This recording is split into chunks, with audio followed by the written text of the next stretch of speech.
বিরোধী নেতাকে গ্রেফতারের প্রতিবাদে উত্তাল তুরস্ক, টিয়ার গ্যাস, জলকামান উপেক্ষা করে রাজপথে লাখো মানুষ। গণবিক্ষোভ গড়ে তোলার আহ্বান ইমামোগলুর।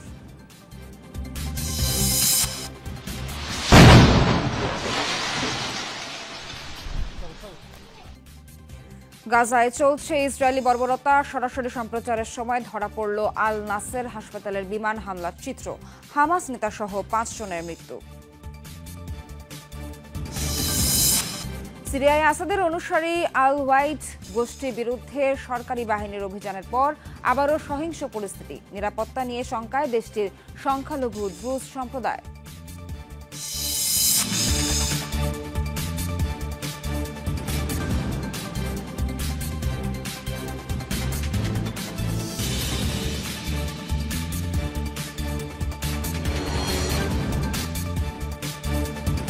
স্বাগত সবাইকে, আমন্ত্রণ যমুনা ডেস্কে। এতক্ষণ শিরোনাম দেখছিলেন, পুরো খবর জানাবো নাবিলা সোহার। কোনোভাবেই দমন করা যাচ্ছে না তুরস্কের বিক্ষোভকারীদের। বিরোধী নেতা একরেম ইমামোগলুকে আনুষ্ঠানিক গ্রেফতারের পর আরও তীব্র রূপ নিয়েছে আন্দোলন। পুলিশি বাধা, ধরপাকড়, টিয়ার গ্যাস, জলকামান, কোনো কিছুর তোয়াক্কা না করে টানা 5ম রাতের মতো রাজপথে নেমেছে লাখো মানুষ। কারাগারে যাওয়ার আগে দেয়া এক্স বার্তায় জনগণের প্রতি গণবিক্ষোভ গড়ে তোলার আহ্বান জানান ইমামোগলু। জানান হার মানবেন না তিনি। ইস্তাম্বুলের মিউনিসিপ্যালিটির বাইরে হাজার হাজার মানুষের প্রতিবাদ সমাবেশ। স্লোগানে স্লোগানে ইমামোগলুর মুক্তির দাবি আর প্রেসিডেন্ট এরদোগানের প্রতি দুয়োধ্বনি।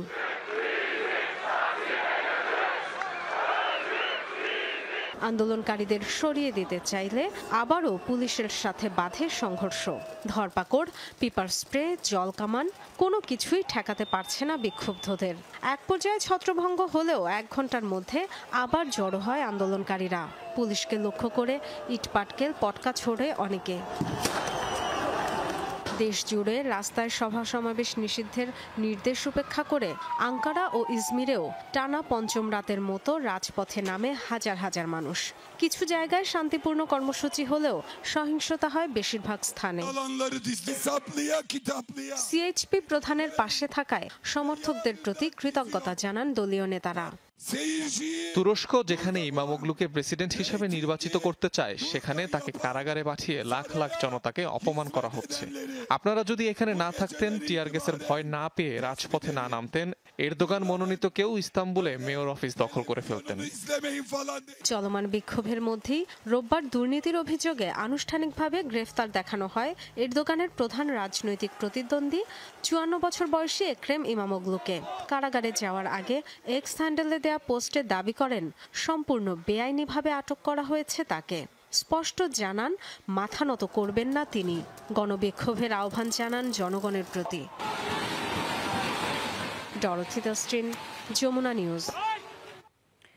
মেয়াদ বাড়িয়ে যখন ক্ষমতা আরও পাকাপোক্তের চেষ্টায় ছিলেন তুরস্কের প্রেসিডেন্ট, ঠিক সেই মুহূর্তে গদি নিয়েই শুরু হলো টানাটানি। অতীতে নানা চড়াই উতরাই সফলভাবে পেরিয়ে গেলেও 1 দশকের নজিরবিহীন বিক্ষোভে এবার অনেকটাই নাকাল রিসেপ তাইপ এরদোগান। তীব্র আন্দোলনের মুখে এবার কি টিকতে পারবে তুর্কি প্রেসিডেন্ট, নাকি অবসান হবে 2 দশকের বেশি সময়ের রাজত্বের? প্রেসিডেন্ট এরদোগানের শক্তিশালী প্রতিপক্ষ এবং ইস্তাম্বুলের মেয়র একরেম ইমামোগলুর গ্রেফতার ঘিরে গেল কয়দিন ধরেই নজিরবিহীন বিক্ষোভে উত্তপ্ত তুরস্ক। ধরপাকড়, অতিরিক্ত পুলিশ মোতায়েন, সভা সমাবেশ নিষিদ্ধ করেও কোনোভাবেই বিক্ষোভকারীদের দমাতে পারছে না এরদোগান প্রশাসন। উল্টো আরও সহিংসতার দিকে মোড় নিচ্ছে পরিস্থিতি। শাসনামলে এমন চাপে কখনো পড়তে হয়নি তুর্কি প্রেসিডেন্ট এরদোগানকে। 2016 সালে একবার সামরিক অভ্যুত্থানের চেষ্টা হলেও সফলভাবেই মোকাবিলা করেন তিনি। এবার পরিস্থিতি ভিন্ন। বিরোধীদের গণ্ডি পেরিয়ে এবার ক্ষোভ ছড়িয়েছে ছাত্র জনতার মাঝে। এমন পরিস্থিতিতে প্রশ্ন উঠছে, ক্রমে বড় হতে থাকা বিক্ষোভের বিপরীতে আদৌ কি গদি টিকিয়ে রাখতে পারবেন এরদোগান, নাকি ধরাশায়ী হতে হবে ইমামোগলু সমর্থকদের কাছে? এই আন্দোলন প্রেসিডেন্টের জন্য বড় ধরনের ভয়। এরদোগানের রাতের ঘুম কেড়ে নিচ্ছেন ইমামোগলু। আমরা আমাদের মেয়রের পাশে আছি, তাকে সমর্থন জানাচ্ছি, যা তার প্রেসিডেন্ট হওয়ার পথ আরো সুগম করবে।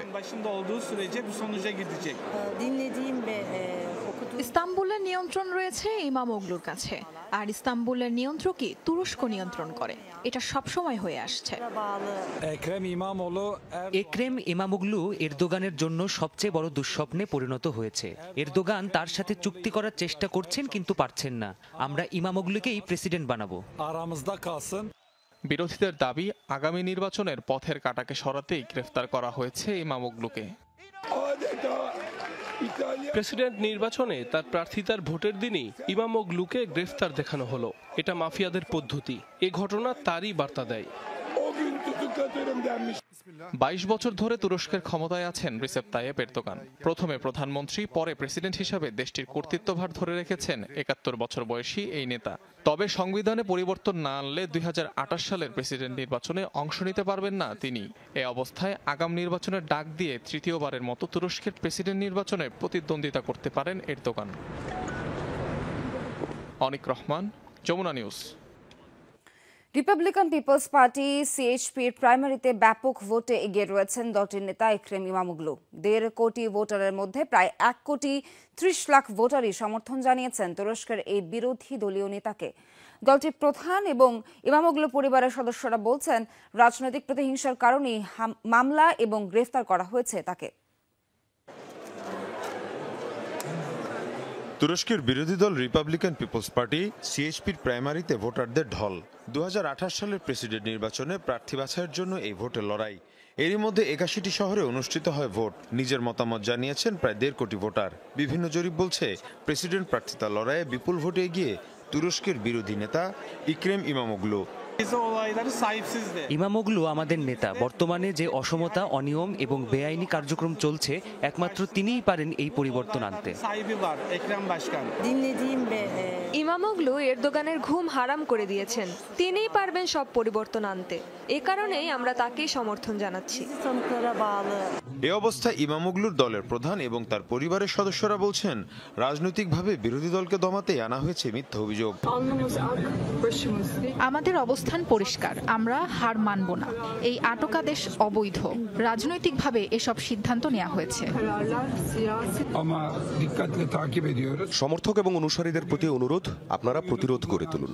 ইমামোগলুর বিরুদ্ধে সন্ত্রাসবাদের অভিযোগ আনা হয়েছে। বলা হচ্ছে তিনি নাকি সন্ত্রাসী কার্যক্রমের সঙ্গে জড়িত। এসব অভিযোগ এ কারণেই আনা হচ্ছে যাতে তিনি জামিন না পান। শুধু দেশেই নয়, বিভিন্ন দেশের প্রবাসী তুর্কিদের বড় একটি অংশ সমর্থন জানিয়েছেন ইমামোগলুর প্রতি। মীর মুশফিকা হাসান, যমুনা নিউজ। গাজায় ইসরায়েলি বাহিনীর নৃশংসতা চলছে। খান ইউনিসের নাসের হাসপাতালে বিমান হামলায় মৃত্যু হয়েছে হামাসের আরও এক শীর্ষ নেতার। নিহত নেতার নাম ইসমাইল বারহুম। ফিলিস্তিনি স্বাধীনতাকামী সংগঠনটির আর্থিক বিষয়ক প্রধান হিসেবে দায়িত্ব পালন করছিলেন তিনি। রোববার স্থানীয় সময় সন্ধ্যায় হাসপাতালটিতে হামলা চালায় তেল আবিব। সেখানে চিকিৎসারত ছিলেন ইসমাইল। ওই হামলায় প্রাণ হারিয়েছেন স্বাস্থ্যকর্মী সহ আরও 5 ফিলিস্তিনি। যুদ্ধবিরতি ভেঙে গাজায় ইসরায়েলের অভিযানের অন্যতম টার্গেট এখন হাসপাতালগুলো। এরই মাঝে গুড়িয়ে দেওয়া হয়েছে গাজার একমাত্র ক্যান্সার হাসপাতাল। উপত্যকায় প্রায় 1.5 বছর ধরে চলা নারকীয় তাণ্ডবে প্রাণহানি ছাড়িয়েছে 50,000। রোববার নিহতের সংখ্যা হালনাগাদ করে তথ্য প্রকাশ করেছে গাজার স্বাস্থ্য মন্ত্রণালয়। গোটা বিশ্বের কাছে গাজার ভয়াবহতা তুলে ধরতে জীবন বাজি রেখে কাজ করে যাচ্ছেন বহু সংবাদকর্মী, যাদের ক্যামেরায় ধরা পড়ে ইসরায়েলি বাহিনীর তাণ্ডবের চিত্র। বর্বরতার দৃশ্য ধারণে প্রাণও দিতে হয়েছে অনেককে। থেমে থেমে বিস্ফোরণ, মৃত্যুপুরী গাজায়। বিকট আওয়াজে কেঁপে ওঠে চারপাশ। ক্যামেরা হাতে ছুটে বেড়ানো সাহসী গণমাধ্যম কর্মীদের লেন্সে বিভিন্ন সময় ধরা পড়ে ইসরায়েলি বাহিনীর নৃশংসতার চিত্র। বোমার আঘাত থেকে প্রিয় সন্তানকে বাঁচাতে বুকে জড়িয়ে ধরেছেন এক অসহায় মা। হঠাৎ বিস্ফোরণে দিক বিদিক ছুটছেন পথচারীরা। গাজা সিটি শরণার্থী ক্যাম্প লক্ষ্য করে ভয়াবহ এই বিমান হামলা চালিয়েছে ইসরায়েল। এলাকা খালি করার নির্দেশ দেওয়ার সাথে সাথেই হামলা। ক্যাম্পের মেইন ফটকে এসে বোমা পড়ে। আশ্রয় শিবিরেও যদি না থাকতে পারি তাহলে কোথায় থাকবো? মানুষজন তাঁবু ছেড়ে রাস্তায় চলে এসেছে। গাজার আল নাসের হাসপাতালে ইসরায়েলি হামলার ভয়াবহতা ধরা পড়েছে আল জাজিরার লাইভ সম্প্রচারে। ভাইরাল হওয়া ভিডিওতে দেখা যায় হাসপাতালের সামনে থেকে সরাসরি যুক্ত ছিলেন সাংবাদিক। ঠিক ওই মুহূর্তে ইসরায়েলি ফাইটার জেট থেকে একটি বোমা এসে পড়ে হাসপাতাল প্রাঙ্গণে। প্রচণ্ড বিস্ফোরণে কেঁপে ওঠে চারপাশ। অল্পের জন্য প্রাণে বাঁচেন ওই সাংবাদিক। দক্ষিণের সর্বশেষ হাসপাতাল ছিল এটি। আরব ইউরোপের দেশ চেয়ে এই বর্বরতা দেখছে। মানবাধিকার নিয়ে সারাদিন বলাবলি করলেও গাজার এই দুর্দশা তাদের চোখে পড়ে না। দুই ইডিয়েট নেতানিয়াহু ও ট্রাম্পের জন্য চোখের সামনে মানুষগুলো মারা যাচ্ছে। গাজা ইসরায়েলি হামলায় এখন পর্যন্ত 150-র বেশি গণমাধ্যম কর্মী নিহত হয়েছেন। তাজরিয়ান সোবহান, যমুনা নিউজ। এবার ইসরায়েলের সবচেয়ে গুরুত্বপূর্ণ বেন গুরিয়ন বিমানবন্দর এবং মার্কিন রণতরী হ্যারি এস ট্রুম্যান লক্ষ্য করে একযোগে ব্যালিস্টিক ক্ষেপণাস্ত্র ও ড্রোন হামলা চালালো হুতি বিদ্রোহীরা। রোববার এক ভিডিও বার্তায় এমন দাবি করেন গোষ্ঠীটির মুখপাত্র ইয়াহিয়া সারে। জানান, ফিলিস্তিন 2 নামক ব্যালিস্টিক মিসাইল দিয়ে হামলা চালানো হয় ইসরায়েলি বিমানবন্দরে। দাবি, এই হামলার কারণে 8 ঘন্টারও বেশি সময় ধরে ফ্লাইট চলাচল বন্ধ ছিল ওই এয়ারপোর্টে। যদিও হামলার প্রতিহতের দাবি করেছে তেল আবিব। অন্যদিকে লোহিত সাগরে অবস্থিত মার্কিন রণতরীতে মিসাইল ও ড্রোন হামলার দাবি করেছে ইয়েমেনের সশস্ত্র সংগঠনটি। এবার ইসরায়েলি অ্যাটর্নি জেনারেলের বিরুদ্ধে অনাস্থা ভোটের অনুমোদন দিয়ে আরেকটি বিতর্কিত প্রশাসনিক পদক্ষেপ নিয়েছে বেনিয়ামিন নেতানিয়াহু। এই সিদ্ধান্তের মাধ্যমে অ্যাটর্নি জেনারেল গালি বাহারাভ মিয়ারাকে অপসারণে আরেক ধাপ এগিয়ে গেল নেতানিয়াহু প্রশাসন। অনাস্থা ভোটে হারলে নিজের অ্যাটর্নি জেনারেল পদ হারাবেন তিনি। সম্প্রতি নিরাপত্তা সংস্থা শিন বেইত প্রধান রনেন বারকে সরিয়ে দেয়ায় বিক্ষোভে ফেটে পড়ে ইসরায়েলের সাধারণ জনগণ। বিচারিক ও নিরাপত্তা ইস্যু সহ নানা সরকারি সিদ্ধান্তে বিরোধিতা করায় তাদের অপসারণের সিদ্ধান্ত নিয়েছে নেতানিয়াহু।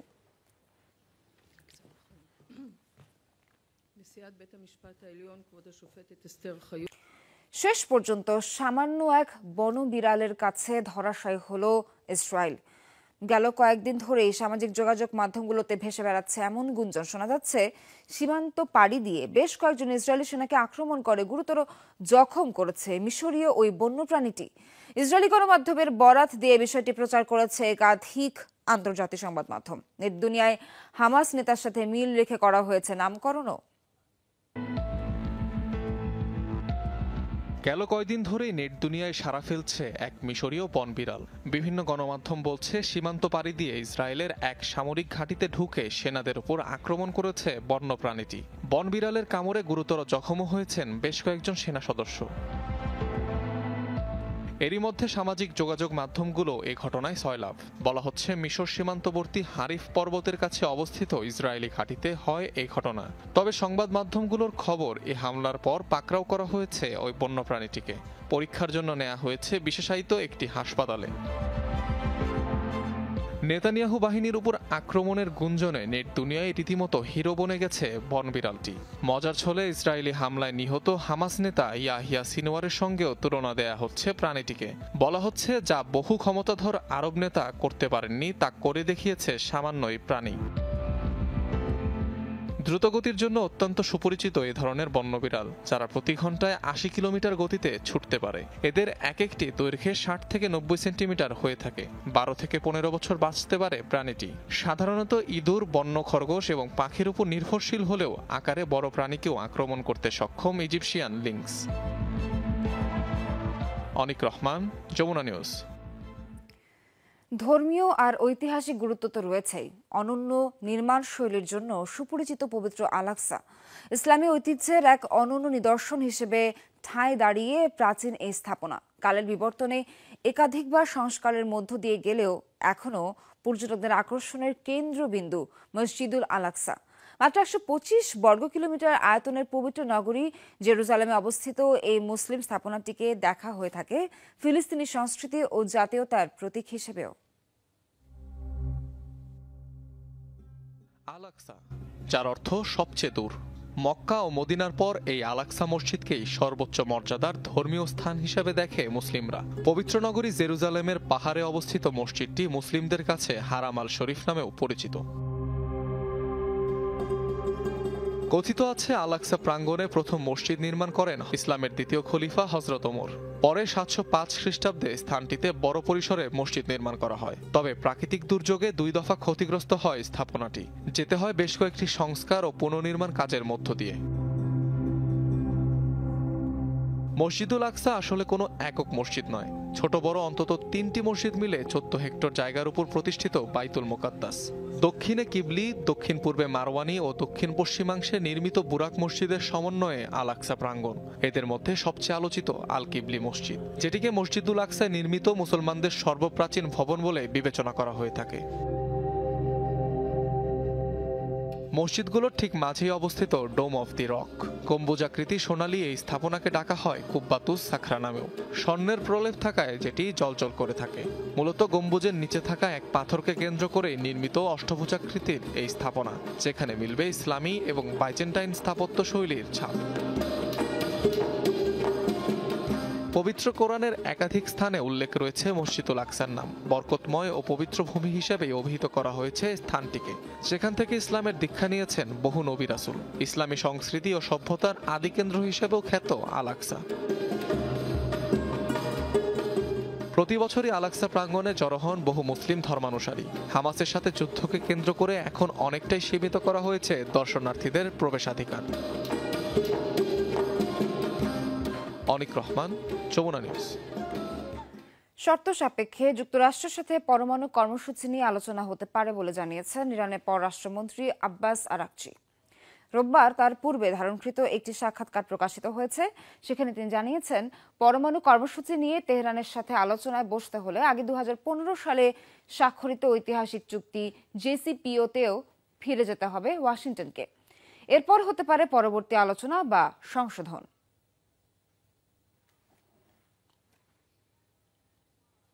জন্য আলোচনার ভিত্তি হতে পারে জেসিপিওএ চুক্তি। জেদ নয়, বরং অতীতের তিক্ত অভিজ্ঞতার জন্য যুক্তরাষ্ট্রের সাথে পরমাণু কর্মসূচি নিয়ে আলোচনায় বসতে চায় না তেহরান। নতুন নতুন নিষেধাজ্ঞা আরোপ এখনো বন্ধ হয়নি। সব মিলিয়ে ইরানের নিজস্ব কিছু শর্ত আছে আলোচনায় বসার আগে।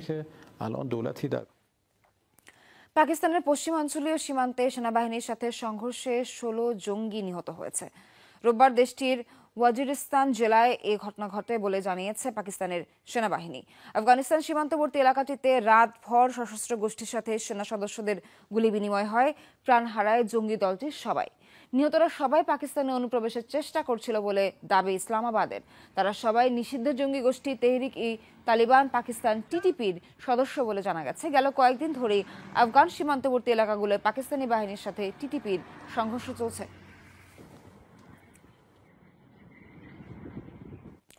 সিরিয়ার নতুন সরকার ব্যবস্থায়ও নিরাপত্তা নিয়ে শঙ্কায় দেশটির সংখ্যালঘু দ্রুজ সম্প্রদায়। সম্প্রতি বাশার আল আসাদ অনুসারী আল-ওয়াইট গোষ্ঠীর বিরুদ্ধে সরকারি বাহিনীর অভিযানের পর নতুন করে সংঘাত ছড়িয়ে পড়ার আতঙ্কে তারা। এরই মাঝে রাজধানী দামেস্কের দক্ষিণাঞ্চল সহ অন্যান্য দ্রুজ অধ্যুষিত এলাকায় নিরাপত্তা জোরদারের ব্যবস্থা নিয়েছে নিজেরাই। বাইনোকুলারে নজর কমান্ডার আবু আলীর। নিজ অঞ্চলে যে কোনো অনুপ্রবেশকারীদের ঠেকাতে আবু আলীর মতো বিভিন্ন পয়েন্টে অস্ত্রসহ প্রস্তুত দ্রুজ মিলিশিয়ার বহু সেনা। সিরিয়ার দক্ষিণাঞ্চলের বিস্তীর্ণ সোয়েদা মূলত দ্রুজ সম্প্রদায় অধ্যুষিত অঞ্চল। দেশটির বর্তমান রাজনৈতিক অস্থিতিশীলতা এবং বাশার আল আসাদের অনুসারী আলাওয়াইট গোষ্ঠীর সাথে সাম্প্রতিক সহিংসতার জেরে নিরাপত্তাহীনতায় সংখ্যালঘু দ্রুজরা। সোয়েদার সুরক্ষা নিশ্চিতে আমরা নিজেরাই উদ্যোগ নিয়েছি, কিন্তু যুদ্ধের জন্য আমরা অস্ত্র হাতে নেইনি। যারা আঘাত করবে কেবল তাদেরই প্রতিহত করা হবে। সিরিয়ার লাগাতার দাঙ্গা হাঙ্গামায় এ অঞ্চলের অর্থনৈতিক অবস্থা ভালো না, কিন্তু পূর্বপুরুষের ভূমি আমাদের রক্ষা করতেই হবে। জাতি গোষ্ঠী নির্বিশেষে সবার অংশগ্রহণে সরকার কাঠামো গড়ে তোলার কথা জানিয়েছেন সিরিয়ার নতুন সরকার প্রধান আহমেদ আল সারা। তবে দ্রুজদের অভিযোগ, আহমেদ সারার মুখের কথার সাথে বাস্তবতা মিলছে না, যদিও এখনও আশা ছাড়ছেন না অনেকেই। রক্তপাতের মাধ্যমে ক্ষমতা দখল করা হয়েছে। সিরিয়ার বর্তমান এই সরকার সব জাতি গোষ্ঠীর নাগরিকদের অধিকার নিরাপত্তা নিশ্চিত করতে পারবে কিনা তা নিয়ে শঙ্কা আছে। সরকার প্রধান তার অনুগতদের শুধু পাশে রাখছেন। জানি না আমাদের ভবিষ্যৎ কি হবে। কোনো প্রকার রক্তপাত আর চাই না। জনগণ এখন ক্লান্ত। বাশার আল আসাদের সময়েও আমরা অধিকার থেকে বঞ্চিত ছিলাম। আশা করি নতুন সরকার দ্রুজদের কথা চিন্তা করবেন, আমাদের নিরাপত্তা নিশ্চিত করবেন। ধারণা করা হচ্ছে শিয়া সম্প্রদায় থেকেই আনুমানিক 10ম শতাব্দীতে দ্রুজ সংখ্যালঘু গোষ্ঠীর আবির্ভাব। বিশ্বব্যাপী প্রায় 10 লাখ দ্রুজ জনগোষ্ঠীর অর্ধেকের বেশি বাস করে সিরিয়ায়। এছাড়াও লেবানন, জর্ডান ও দখলকৃত গোলান মালভূমিতে তাদের বসবাস রয়েছে। 2011 সালে সিরিয়ায় গৃহযুদ্ধ শুরু হলে বাশার আল আসাদের পক্ষে ও বিপক্ষে দুদলে বিভক্ত হয়ে যায় দ্রুজ সম্প্রদায়। সম্মুখ যুদ্ধ এড়াতে দ্রুজদের কিছুটা স্বায়ত্তশাসন দিতে বাধ্য হন আসাদ। এবার হায়াত তাহরির আল শাম HTS এর নেতৃত্বে নতুন শাসন ব্যবস্থায় সংখ্যালঘুদের অধিকার কতটা নিশ্চিত করা হবে তা নিয়ে সংশয়ে বিশ্লেষকরা। তাজরিয়ান সোবহান, যমুনা নিউজ। আগামী 28 এপ্রিল অনুষ্ঠিত হতে যাচ্ছে কানাডার আগাম নির্বাচন। রোববার দেশটির নতুন প্রধানমন্ত্রী ও লিবারেল নেতা মার্ক কার্নি এ ঘোষণা দেন। সাবেক প্রধানমন্ত্রী জাস্টিন ট্রুডোর স্থলাভিষিক্ত হওয়ার 2 সপ্তাহেরও কম সময়ে এমন ঘোষণা দিলেন তিনি। এর আগে কানাডার পার্লামেন্ট ভেঙে দিতে গভর্নরদের সাথে বৈঠক করেন মার্ক কার্নি। চলতি বছরের অক্টোবরের 20 তারিখের মধ্যে অনুষ্ঠিত হওয়ার কথা ছিল কানাডার সাধারণ নির্বাচনে। তবে বিশ্লেষকদের মত অনুযায়ী পরিস্থিতি সুবিধাজনক হওয়ায় এখনই আগাম নির্বাচনের ঘোষণা দিয়েছে কানাডার লিবারেল পার্টি। 2015 সাল থেকে কানাডার নেতৃত্বে দলটি 9 বছর ক্ষমতায় থাকার পর গেল জানুয়ারিতে প্রধানমন্ত্রী পদ থেকে ইস্তেফার ঘোষণা করলেন জাস্টিন ট্রুডো।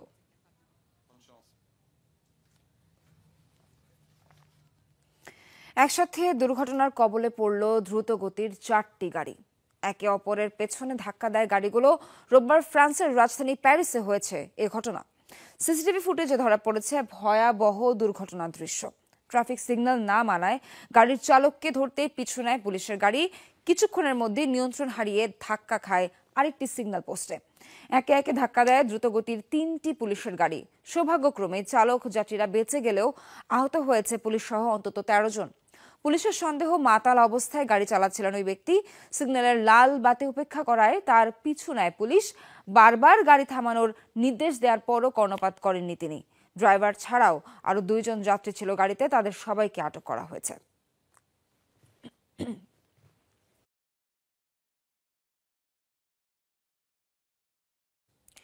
যুদ্ধবিরতির আলোচনার মাঝে পূর্ব ইউক্রেনের দোনেৎস্কের আরও একটি বসতি নিয়ন্ত্রণ নিল রাশিয়া। রোববার এমনটা দাবি রুশ প্রতিরক্ষা মন্ত্রণালয়। দুদেশের পাল্টাপাল্টি হামলায় এখন উত্তপ্ত ফ্রন্টলাইন। ইউক্রেনের সামরিক বিমানবন্দর, ঘাঁটি, প্রশিক্ষণ কেন্দ্র সহ অন্তত 138টি স্থাপনায় হামলা চালিয়েছে মস্কো। পাশাপাশি কিয়েভের ছোড়া 224টি ড্রোন ভূপাতিতের দাবি করেছে ক্রেমলিন। তবে দোনেৎস্কে রুশ বাহিনীর হামলা সফলভাবে প্রতিহতের কথা জানিয়েছে ইউক্রেন।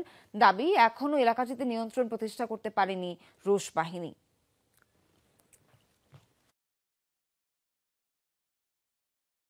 ট্রাম্প পুতিনের ফোনালাপ ছিল তাদের সরাসরি সাক্ষাতের পূর্বাভাস, এমনটি জানিয়েছেন ক্রেমলিন মুখপাত্র দিমিত্রি পেসকোভ। রুশ সাংবাদিক পাভেল জারুবিনকে দেয়া সাক্ষাৎকারে কথা জানান তিনি। পেসকোভ আরও বলেন, রাশিয়া ও যুক্তরাষ্ট্রের প্রতিনিধিরা সোমবার রিয়াদে আলোচনায় বসবেন। সেখানে সিদ্ধান্ত হবে ট্রাম্প পুতিনের সরাসরি বৈঠক নিয়ে। গেল মঙ্গলবার ফোনালাপ হয় যুক্তরাষ্ট্র ও রাশিয়ার প্রেসিডেন্টের মধ্যে। তবে এটি ছাড়াও তাদের মাঝে আরও যোগাযোগ হয়েছে কিনা সে বিষয়ে নিশ্চিত করে কিছু বলেননি পেসকোভ। দক্ষিণ কোরিয়ার দাবানল পরিস্থিতির আরও অবনতি হয়েছে। দাবানলে ফায়ার সার্ভিসের 3 কর্মী সহ প্রাণ হারিয়েছেন অন্তত 4 জন, আহত হয়েছে আরও 6 জন। শনিবার শুরু হওয়া এই দাবানল ছড়িয়ে পড়েছে দেশটির দক্ষিণ পূর্বাঞ্চলের বেশ কয়েকটি এলাকায়। শুষ্ক ও ঝোড়ো আবহাওয়ার কারণে দ্রুত আগুন ছড়িয়ে পড়ছে। পরিস্থিতি নিয়ন্ত্রণে মোতায়েন করা হয়েছে 9,000-এরও বেশি কর্মী। পানি এবং রাসায়নিক ছেটাতে কাজ করছে শতাধিক হেলিকপ্টার। আগুনে ভস্মীভূত হয়েছে অন্তত 5টি স্থাপনা। ক্ষতিগ্রস্ত হয়েছে 1000 বছরেরও পুরনো একটি ঐতিহাসিক মন্দির। প্রশাসন জানায় আগুনে ধ্বংস হয়ে গেছে প্রায় 6,500 হেক্টর বনাঞ্চল। 1,500-এর বেশি বাসিন্দা বাধ্য হয়েছেন অন্যত্র আশ্রয় নিতে। দর্শক, এখানে শেষ করছি যমুনা আই ডেস্কের আয়োজন। এতক্ষণ সঙ্গে থাকার জন্য ধন্যবাদ সবাইকে।